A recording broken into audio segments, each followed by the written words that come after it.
What's going on? It's Kevin with Optimize Essentials, and today I want to share with you the ultimate guide to posterior pelvic tilt.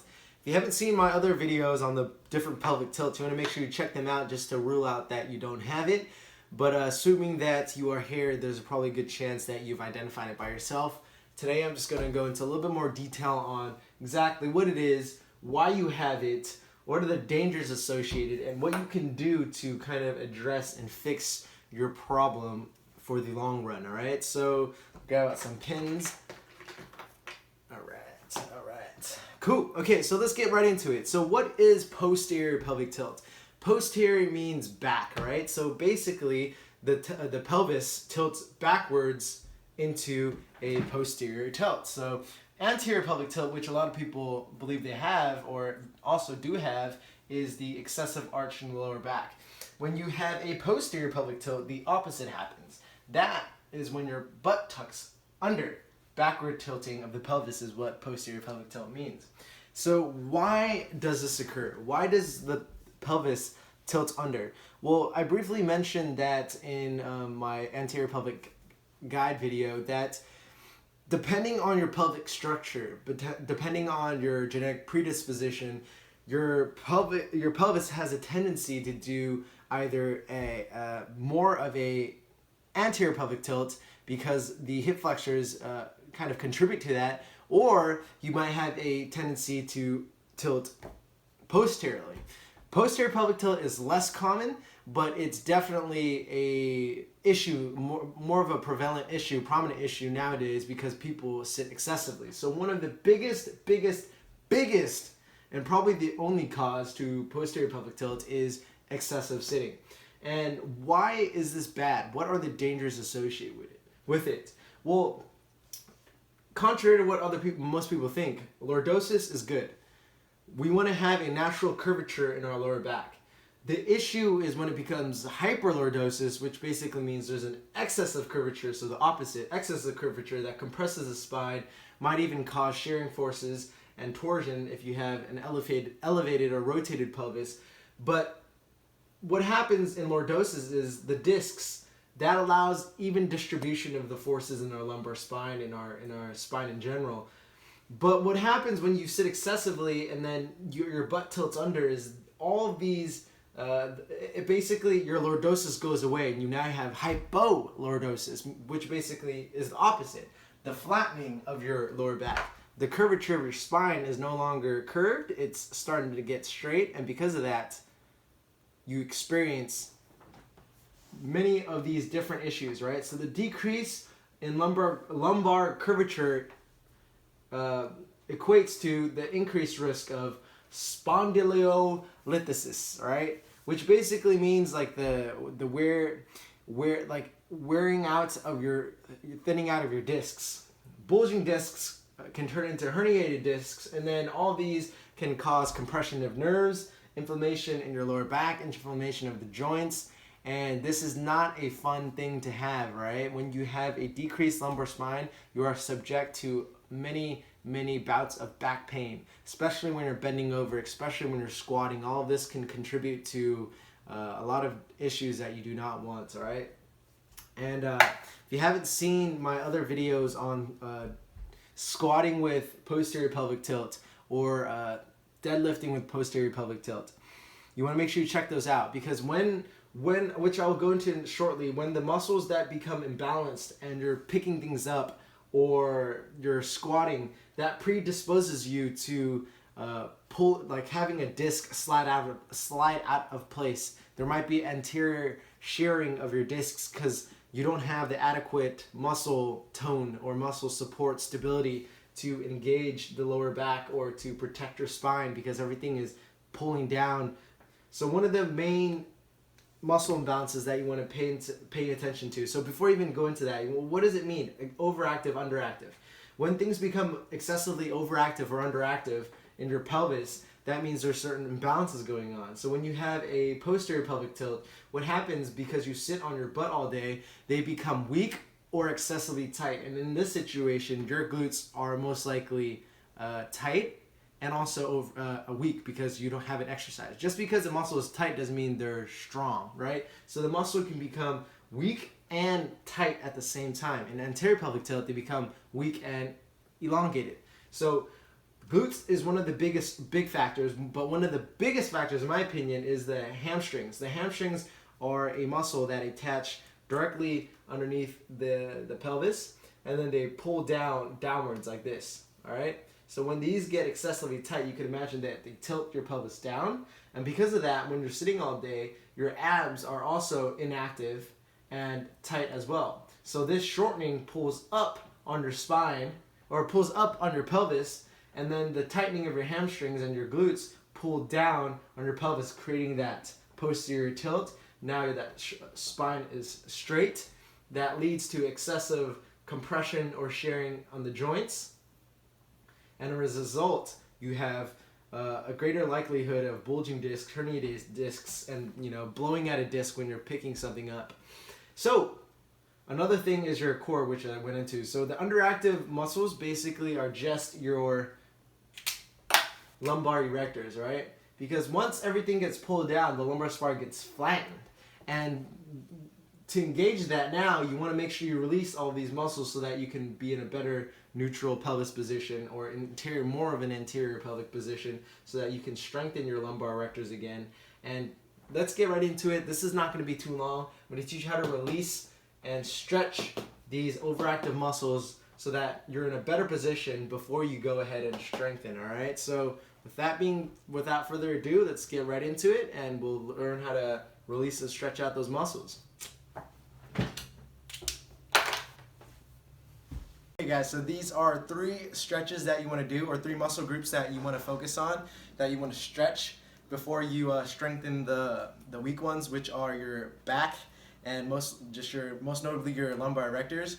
And then for your core, that's going to be a little bit tight. So the 3 muscles are going to be your core, your glutes, and also your hamstrings. But the one that I think is the biggest culprit when people have posterior pelvic tilt is when they have really tight hamstrings. So a really good way to stretch out your hamstrings is to stretch out your whole posterior chain.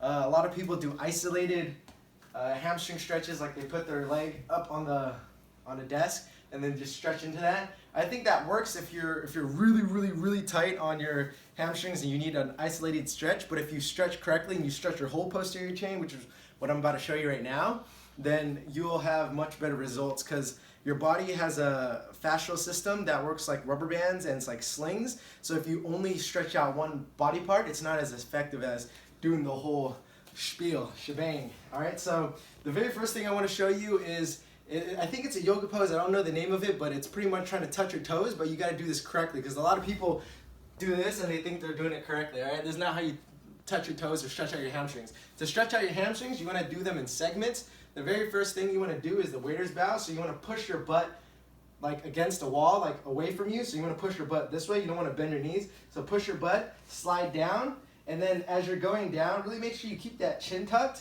And right now you should already feel a deep stretch in your hamstrings right here. The upper hamstring is what we're trying to target when we have the posterior pelvic tilt, because when this is tight, what happens is it pulls down on our butt, all right? Which is the opposite of anterior pelvic tilt. So you want to make sure you stretch this out first. And then once you get this position and locked, now you want to straighten your knees and then kind of arch your back a little bit more, because in this position, if you have tight hamstrings, there's already good likelihood that you're going to tilt more and your lower back is going to bend. So really arch your back, straighten your knees out, stick your butt out, and that will go much higher. And then from this position, you want to take a deep breath, and then when you exhale, try to touch the ground, right? Do that each time until you can touch the ground. If you can't touch the ground, hold it until the amount of pain you can bear. If you feel like it hurts too much, then back off and just keep practicing, and then you can get lower. Because I'm gonna touch the ground and more. So don't be like, oh man, I can't do that yet. You have to build up to it. All right.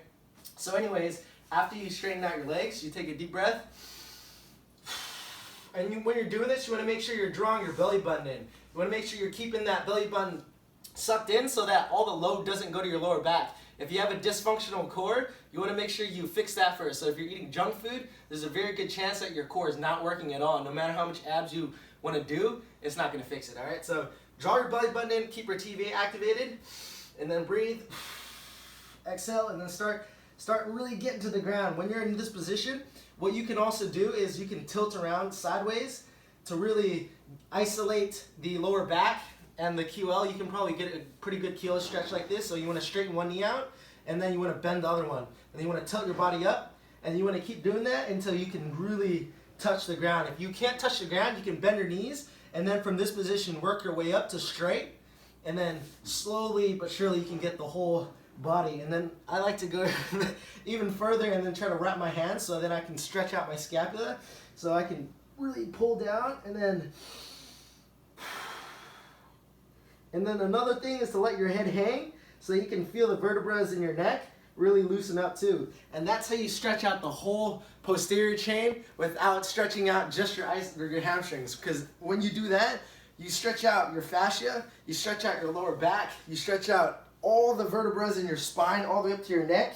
If you do it correctly and mindfully. If you just try to bounce like that and touch your toes, that's like that's yoga is like connecting with your mind. It's not exactly so. It's like being mindful or connecting with your body. It's being mindful with what's going on in your body and then going and playing around with it. Everyone has different stuff, but basically that's how you stretch out your posterior chain. And then now we're gonna get into the glutes, which are the second muscle. So biggest culprit, hamstrings, and then glutes, number 2, and then the third one is your lower abs. So you want to attack those in that order. So the way to stretch out your glutes is the pigeon stretch, which is pretty much another yoga pose. You put one knee in front in the center of your body. Make sure that foot is out a little bit. I see a lot of people, they just put it down like that. You want to bring that foot up a little bit, all right? And then from here, you're going to center it to your chest, and then you're going to push out away from the knee, or away from the foot, the leg. You want to push onto that side so that you can get a deep stretch in your piriformis. So that's the very first muscle you're going to attack. So the piriformis, and then you're going to do that. So you want to hold this for about 60 seconds at least, ideally 2 minutes. You might even need to do it for 3 if you really feel into it, because a lot of people don't stretch these muscles out. You want to switch sides, do the same exact thing, 2 minutes ideally, and then after that, after you stretch out your piriformis, you're going to attack your glutes. And then to attack your glutes, what you want to do, you want to cross your leg over to the other side that you have, if you're trying to stretch out the right side, you want to cross your leg over to the left knee, and then you're going to take your hand and then you're going to pull in, and then as you're pulling in, you want to press the knee away and resist the hand a little bit, and that's how you get a little deep stretch in your glutes. Because typically what happens when you have a posterior pelvic tilt, your butt tucks under, and then the butt gets clenched, which is like tightened, and then your glutes get really tight the whole time. So you have tight butt and your feet are probably duck-footed. So you want to make sure you stretch out your glutes and also your piriformis to fix that. And then after you've done that, the last thing is your abs, all right? So with your abs, it's a little bit more, it's a little bit different for everyone, because I don't need to stretch out my abs because I have an anterior pelvic tilt, which basically means that kind of naturally gets stretched out and gets weakened. But since I do so much ab work and I have good posture, so I don't have to worry about stretching my abs out. But what people who do have posterior pelvic tilt, they might benefit a lot from the Mackenzie stretch. I typically don't really feel anything because I don't need it. But basically what you want to do is put your hands right down on the sides like you're doing a push-up. You want to take a big breath. And then when you press up, exhale. Then you want to tilt your chin up a little bit. You want to relax the lower legs. A lot of people tense up their butt cheeks at this position. You don't want to do that. You want to keep everything relaxed, and then you just want your lower back and lumbar spine to be relaxed so that it's like in its natural position, not being excessively compressed, but kind of giving it like loosened up, decompress your lower back a little bit. And then you want to do that a few times, all right? Do that about 10 times, or you can just hold that there until you feel like that lower back is being loosened up. And then after that, to strengthen your lower back, which you don't really need to do if you do things in good form, another way you can practice strengthening your posterior chain is by doing that same thing, the waiter's bow, drawing your belly button, and just holding that there for a good while. That'll naturally keep your whole inner unit, your lower back, your TVA, your core, everything working in conjunction, because you're not loading it, but you're holding it there so that it's like you're holding your body up. And that's a good way to build into other exercises like the squat. Once you get that position right, you can start hinging, and you can start doing all kinds of cool stuff. So that's pretty much it for all 3. You want to attack your hamstrings first by doing that deep like yoga move that I don't even know. If someone knows the name of it, you can post it. And then after that, the pigeon for your piriformis, pulling in for your glutes. And then finally, stretching our abs with the McKenzie press up. If you don't want to stretch, if you don't feel a stretch, you can also use the foam roller, which is not as good as the stability ball. For foam roller, you just lay on your thoracic spine, open up. You'll feel it down here too. You can. This is definitely great for opening you up into extension if you have a lot of rounding going on. But basically, the better option, you can jump on a stability ball. That'll support your neck if you have really, really bad, like, rounded, shrugged shoulders. That will help like alleviate a lot of the discomfort that comes with just jumping on this. And then, yeah, that's pretty much it. Oh, and your lumbar erectors, if you want to strengthen that, practice that waiter's bow position and just hold that. And those are all the stretches and exercises you want to do to fix your posterior pelvic tilt. Basically, with all that being said though, just sit less, stretch a little bit more, get more active, and you don't have to worry about any of these problems. And you know, that's all for the video. It's Kevin. Once again, make sure you check out OptimizeEssentials.com for my 28-day transformation program if you want to learn how to assess your own body, learn how to eat well, and also how to train correctly. So it's Kevin. I'm out. Have a good one.